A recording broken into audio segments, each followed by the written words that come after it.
નમસ્કાર, હું છું આપ સૌના આર્જવ સવાણી, આપ સૌ મિત્રો અને વડીલો ને મારા વંદન. આજે આપણે એક એવા તહેવારની વાત કરવાના છીએ જેની આપણે આતુરતાથી રાહ જોતા હોઈએ છીએ.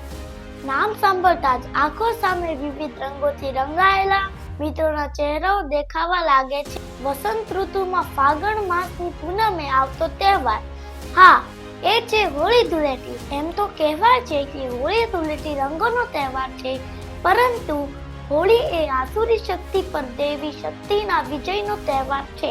આ દિવસે હિરણ્યકશ્યપની બેન હોલિકાનું દહન થયું, તેમજ એમના પુત્ર પ્રહલાદનો જીવ બચ્યો. ત્યારબાદ ભગવાન વિષ્ણુએ નૃસિંહ રૂપ ધારણ કરી હિરણ્યકશ્યપનો વધ કરેલો.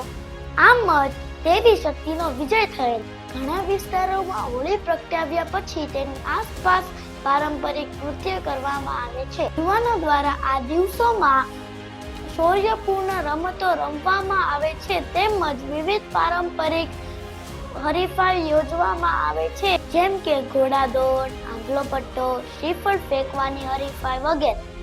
ભારતના અલગ અલગ પ્રદેશોમાં અલગ અલગ નામથી હોળીનો તહેવાર ઉજવાય છે, જેમ કે પંજાબમાં હોલા મહોલ્લો, સૌરાષ્ટ્રમાં ઉતાસણી, મહારાષ્ટ્રમાં રંગપંચમી, બિહારમાં ફાગુવા, ઉત્તરાખંડમાં કુમાઉની હોળી, ઉત્તર પ્રદેશમાં લઠમાર હોળી, ગોવામાં શિગમો, મણિપુરમાં યાઓસંગ, પશ્ચિમ બંગાળમાં દોલ જાત્રા, ઓરિસ્સામાં દોલા, આંધ્રપ્રદેશમાં ગામદહન, કેરલામાં મંજરકોલી. અલગ અલગ પ્રદેશોમાં જુદી જુદી રીતે ઉજવાય છે, પરંતુ ભાવના એક જ હોય છે કે આસુરી શક્તિનો નાશ કરવો, દેવી શક્તિનો સન્માન કરવું.